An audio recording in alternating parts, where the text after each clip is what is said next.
Welcome to this episode of Mainline Connect. My name is Jennifer Robinson, and my guest today is Nicole Klein. Welcome, Nicole. Hi, thank you for having me. Thank you for being on. And Nicole's a realtor with Keller Williams. Yes, I am. Yes. And so I think, what we like to do is start the episode with some networking tips. And I thought it would be interesting to ask you, because I have a lot of friends, as you know, who are realtors, including yourself. And some feel really strongly about whether you should attend networking events with industry people, like industry-specific events, and also an additional issue, whether you should connect on social media with quote-unquote competitors. So what are your thoughts on that? I think that it's important to go to networking events with people in your industry. I wouldn't say I do a very good job of doing that, just because when I prioritize events that I'm going to, I normally pick the ones that aren't industry specific. But at the events, I tend to find people that are in the same industry and connect with them. And I think it's important because when you're doing a deal with somebody, you want to have a relationship with them. If you represent a buyer and they're putting in an offer and the listing agent you have met before, most likely the deal is going to go smoother, right? More efficient, probably better for your client because you have a relationship with them and you're able to negotiate a little more effectively with them. As far as social media, I tend to still connect with them even on social media. I think people work with people, and just because there might be realtors on my LinkedIn or realtors, that I'm Facebook friends, I don't really think other people are searching them through me to find them. And if they are, then they probably weren't going to work with me anyhow. Right. So, if they do end up stumbling upon the realtor that I work with, they end up working with through social media, that's okay.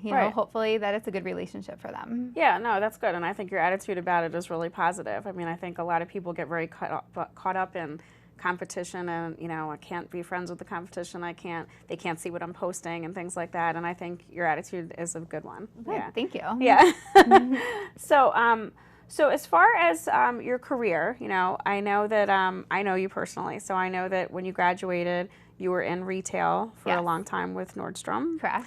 And obviously now you're a realtor. So tell me about that. Tell me about when you finished college, was that kind of your goal to get into the retail space? And then why did you decide to get out of it and get into real estate? So when I initially went to college, I thought I wanted to be a teacher. Okay. And I quickly discovered my first semester that wasn't for me, that, I liked being around children, but I necessarily didn't want to be with them teaching them every day. Okay. So I changed to fashion merchandising and I minored in business because I really liked the business aspect of it more than the design. And as I was going through college, I was trying to figure out, what was I going to do with this degree.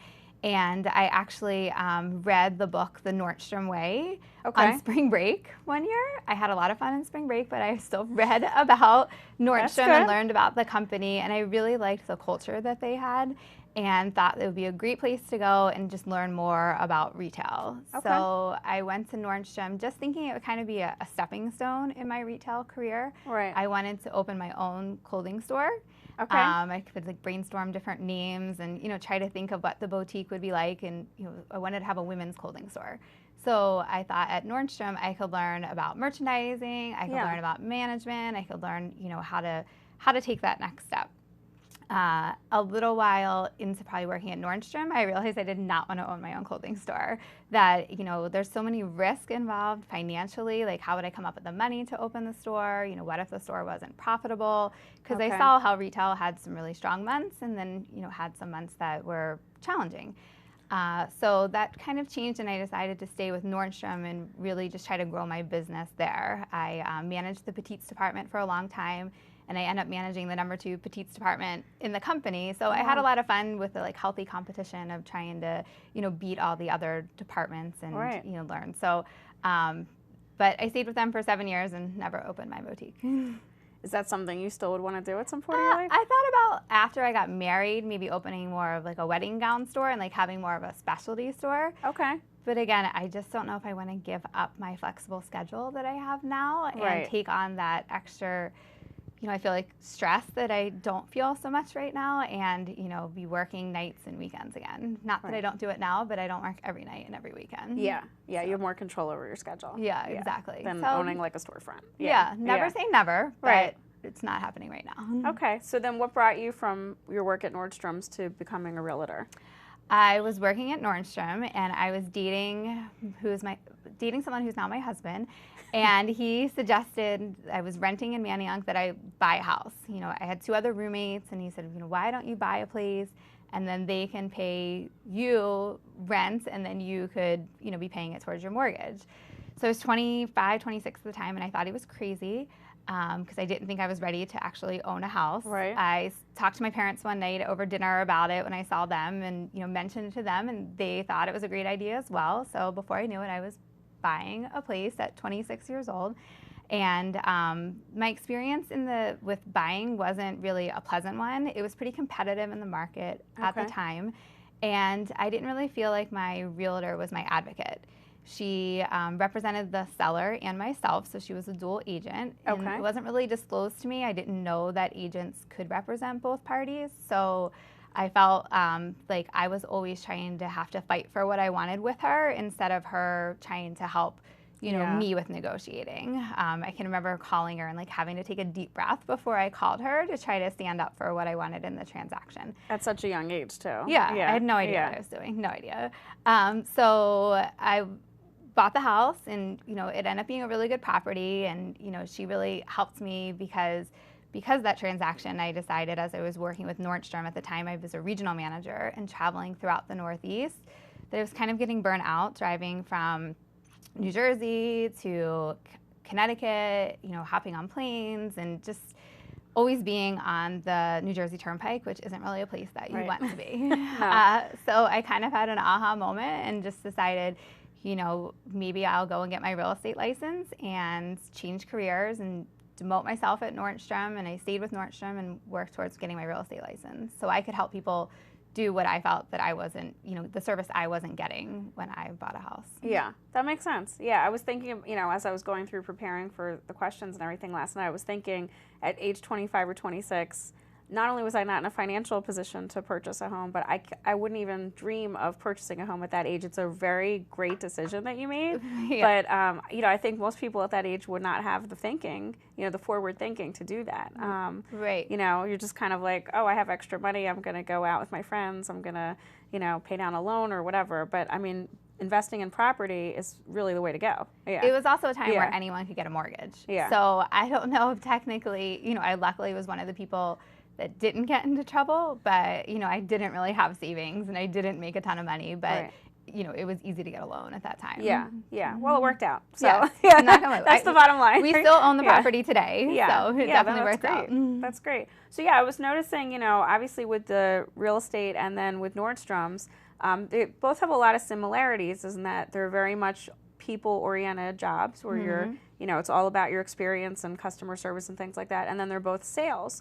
So do you feel like that's a strong point for you, kind of being in sales? Is that something that you've always aspired to, that you consider yourself good at, or is that something you've had to kind of learn as you go? It's funny because I don't really think of myself necessarily in sales, whether it was at Nordstrom or in real estate, which obviously it is sales, but I think that I was always good at just talking to people and talking about anything. You know, it didn't have to be about the item that, you know, selling at the time, just more relating to them and trying to find that common ground with people. So I think at Nordstrom, you know, my clients really like that because I was always honest with them. I always found out, you know, what are you looking for? Where are you going? You know, what is it, you know, that you need? And then when I would see them again, you know, how was that? You know, how did the outfit work out? And it just, you know, we developed a relationship. And then the same within real estate, you know, it's just really connecting with people and listening to them, which sometimes, you know, I like to talk more than listen, but, you know, just really trying to listen to their needs and find out, you know, what they're looking for, and then just again being honest. You know, if we go look at a house and I don't think it's going to be a good investment down the road, you know, I'll let my clients know that when you go to sell this house, this could be the challenge that you're going to face because other buyers might not like it. If you're okay with that, great. You know, we'll go ahead and put the offer in. But I think I don't like to give my opinion when it's not necessarily asked for because a house is very personal and it just, you know, someone might love a house that I don't like and that's okay, but, you know, is it on a street that's going to, you know, become busier over the years, or, you know, is it in a flood zone that the insurance is only going to become higher, and, you know, anything that might be a deterrent I try to let them know, or a positive thing too. that they could add this to the house and that would increase the equity. So just the honesty is really important, I think. That's really good, because I know when we bought our first house, we did not have a realtor who did those sorts of things. And I remember, one particular house, it was right off a major road, and as soon as we pulled up to it, I said, I don't even want to see it because it's off a major road. And she didn't say anything. She just, oh, well, I think it's a great house for these reasons, and just kind of ignored everything I said about, I'm like, it's going to be really hard to resell. Most people don't want to be off of, all of those kinds of concerns. And I just felt like it was more about making the sale. So I think, especially I think thinking long term, you've probably had clients at this point that are repeat clients, where maybe you've helped them with a rental or an apartment or a starter home, and then they're in their next home where they referred you out. So it's short-sighted, I think, to not help people in an honest and genuine way, because then when it comes time for them to, move on, they're not going to come back. Right. Or they can come back and not get the amount of money that they thought they were going to get, and in turn be upset with you about it. Right. So I think that's really important. And I think some of the things you said, I really want to emphasize more, because, I know you personally, obviously, and I think you're an amazing networker. And I think, a lot of it does go back to connecting with people and finding the points of commonality and the honesty, and also just that whole follow-up aspect. Like even at Nordstrom's, when people came back and you asked, how did that dress work out for this event or whatever it is, those are things that don't take a lot of time, but they're very appreciated, and they really help you build relationships, and you seem to be really good at that. So I think that's something that's probably served you really well in both of your, jobs that you've had so far. Yeah, and it's not necessarily a technique that I try to focus on. I find whether it was at Nordstrom or in real estate, they become my friends. Yeah. And whether we might not socially hang out, but I feel that same connection with them. So I want to, you would ask your friend, how was that event? How did the outfit work? Do you like your neighborhood? It's just kind of, building that relationship as you would with anybody else that you would know outside of work. Absolutely. Yeah, and I think people make that mistake with networking too. They think that somehow the questions and the relationship have to be different. There's their personal friends and their family, and they connect one way with them. And then with people that are more in a professional capacity, there has to be more of that guard up and that wall, and they can't ask about certain things. And I think it's, for me, I know I don't feel like that, and I think you're the same way. Yeah. So I think that's also helpful. It's a good tip.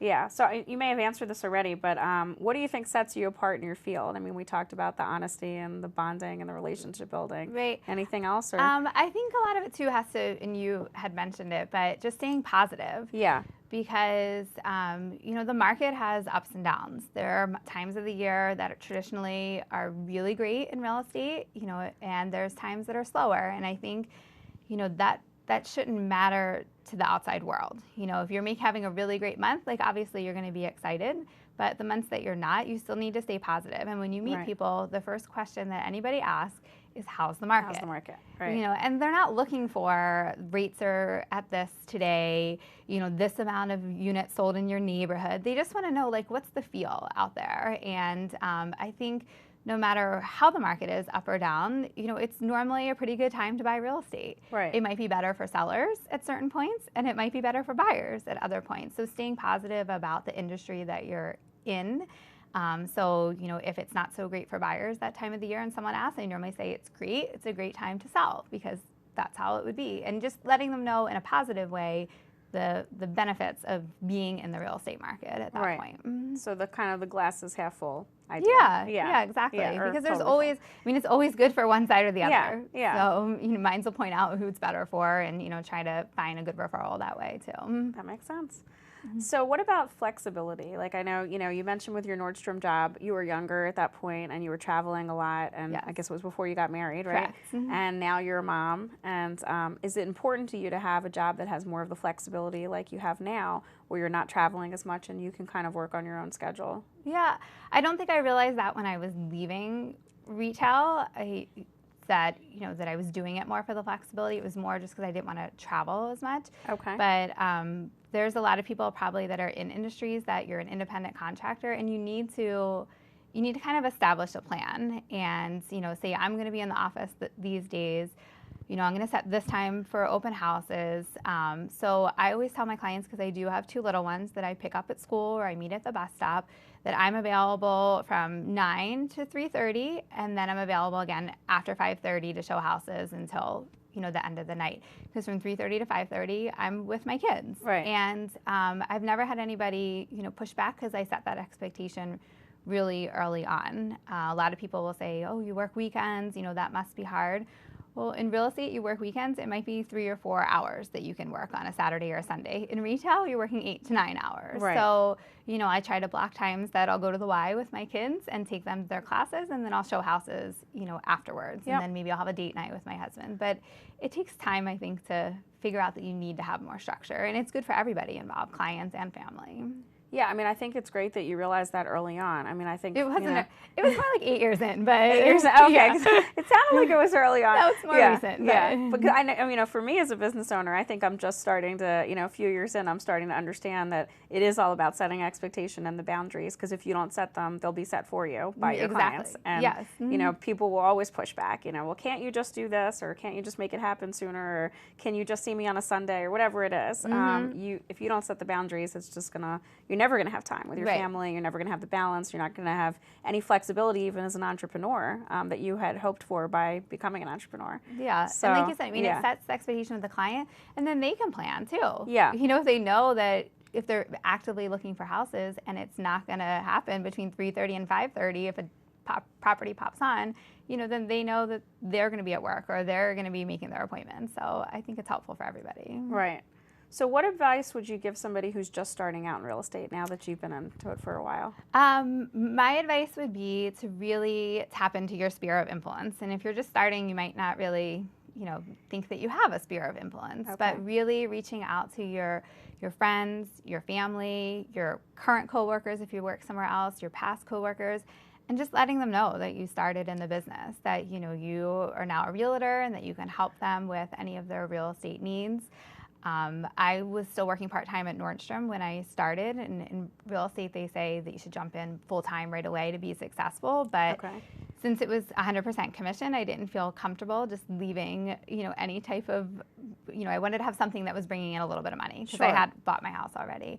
And my first clients were Nordstrom employees, because I had worked there. I told them I was getting into real estate. I wasn't taking away from my job while I was there, but, I at lunch, at coffee, I let them know, and, they were my first clients. So I really appreciated that. I think I told them so many times that I was in real estate, they thought we better use her because she's going to just keep asking us until we do. But, and then also I think it's important to explain to your friends and family that, you're in the business, but you don't need to know their whole financial background because you need your friends and family to work with you in the beginning. And I think a lot of people don't want to work with people that they know because then you're going to know their business. Okay. The mortgage person normally ends up knowing their business. They need to know how much they make, how much their debt is, what their credit score is. Yeah. If you work as a realtor, find a trusted mortgage person to partner with, you don't need to ever ask your family and friends any of those questions. And I think that helps with, if they know that off the bat. Right. Because then they feel more comfortable calling you. Because I think that's the fear of your friends and family calling you at first, is they don't want you to know their business because you are their friends and family. Yeah, that makes sense. Yeah, I think that's great advice. So what about how you network?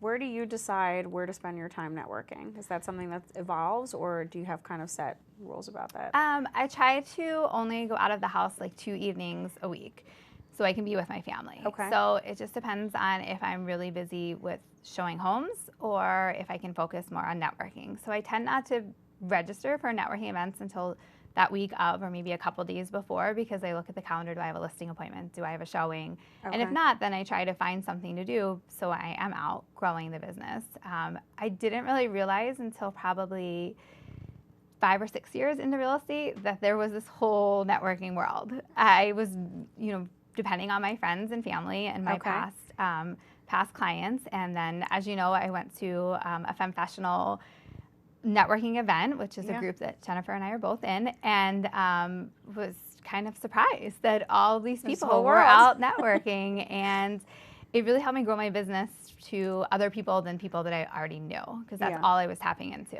And I wasn't calling people like strangers and cold calling. So the networking helped me meet other people in the industry, in different industries everywhere. I think that's really important, because I think, a lot of people that I encounter as clients or potential clients are always saying, well, I get my business word of mouth, or a family business and we have referrals. or we don't have any problems. But, you know, the reality is that you can't rely on that all the time, and you do need to expand your circles. So I think, you know, getting out there and kind of, you know, getting known to a wider variety of people is always a positive thing. Right. And I think you and I both also share, you know, I was the same way. I mean, I was in a law job, so I wasn't an entrepreneur. But, you know, when I started my business, I had no idea this whole world of like networking and business was out there. And Femfessionals was obviously a great start for that and has been a wonderful resource for both of us personally and professionally. Yes. But there's so much out there that's going on. That you really, you know, in the corporate world, you don't really know about. You don't even know it's out there and it exists and how helpful it can be. At Nordstrom, people came to me. Yeah. You know, I didn't really have to go out and find people. Yeah. So, and I think depending on your industry, is it more important to meet a lot of people or is it more important to build relationships? So, you know, I go to 2 or 3 different groups often because I think in my industry, you need to build a relationship. So meeting new people in an event is nice, but it's more powerful, at least for me and my business, to just keep connecting with people that I have met before. So for you, you'd rather focus on a couple different groups and get to know the people within those groups better? Yes. Okay. Yes. Interesting. That makes, okay. And now what about your other kind of networking and marketing?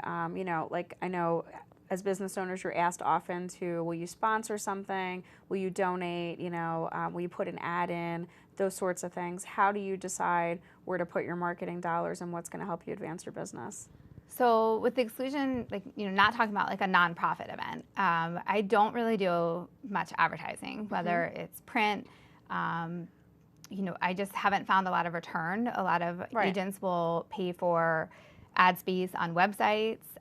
You know, I think that you definitely probably get something from it if you spend enough money, but I rather spend the money on networking and building the relationships so my cost per lead is actually lower than paying for a banner on a website or something like that. Right. But for a nonprofit, you know, I will do an ad if it's something that I feel is meaningful. I don't really have and maybe I should work on it, but a plan or, you know, how much I'm going to spend per year on doing that. But, you know, if I feel that the event is something that I'd want to attend or I'd want to support, you know, so being able to do an ad is just kind of an extra added bonus to it. That makes sense. So really, if you care about the cause, it's more about the cause. Yes. Yeah. Yeah, because I don't really think that anybody calls you on those ads, but you might meet somebody at the event that you connect with. And then they see the ad and it's a reminder that you do that business. That's absolutely true. So tell me about, you know, either one you want to answer, what you think your greatest success or failure has been at this point. I would think my greatest success would just be taking the leap and leaving, you know, a corporate position. There was a lot of growth that I could have stayed and, you know, still been probably very happy with the company, but, you know, deciding that I was going to do that and take a leap to a commission position that, you know, has definitely been more of what I was meant to do. And you're happy you've done it? Yes, very happy. Good, yes. good. What about a personal goal or a bucket list item for 2016 now that we're nearing the end of 2015? I've been saying for years to my husband that I would love kind of help with a financial goal to make the personal goal. That, you know, I'd love to be able, and we've talked about this, but to buy a house at the shore. And since I am in a position where it's 100% commission, you know, you really can set whatever salary goals that you want to make. There's no cap to it. So we've been talking for years, you know, like what would that look like? And, you know, how much would I have to sell to do that? So that's my goal, is to be able to obtain that and continue growing the business. So that way, you know, we can have a place for our family to go to when I'm not working in the summers. Okay. What about any kind of bucket list item? Oh, I need to work on my bucket list and be a little more spontaneous. I mean, I'd love to be able to travel more. I was going to say, like any place you haven't visited maybe that you'd want to go to. Yeah. You know, anywhere that has a beach, that's where I want to be. So, you know, somewhere really exciting. Hopefully we'll be able to go for our 10-year anniversary to like Fiji or something like that. But with the kids being little, I feel like the travel is probably going to have to, the goals are going to probably have to be a little later in life. But definitely for the 10th anniversary, stick with it. That is definite. Yes. So I want to, you know, we have a few minutes left, and I want to focus on sort of the other side of what you do, which is you've opened this mainline chapter for Fox Chase Cancer. Yes. And that was only last year, right? Correct. So, I mean, I can't believe how much you've done with it in 1 year. Tell us about that. Tell us about your decision to open the chapter. I'd love to hear why it was important to you. and how it's going. Okay. Yeah. So growing up, my mom was very involved in fundraising at Fox Chase. It wasn't too far from our house where we were growing up. And, I think she was kind of looking for something to do. We were getting older and, her kids were getting older and she wanted, somewhere to put her time. So she was very involved and I would see the events that she would go to and, the causes that they would be supporting. So I kind of grew up always going to Fox Chase events because she would bring us to all of the events because she was running it and, would kind of make us go to the events with her.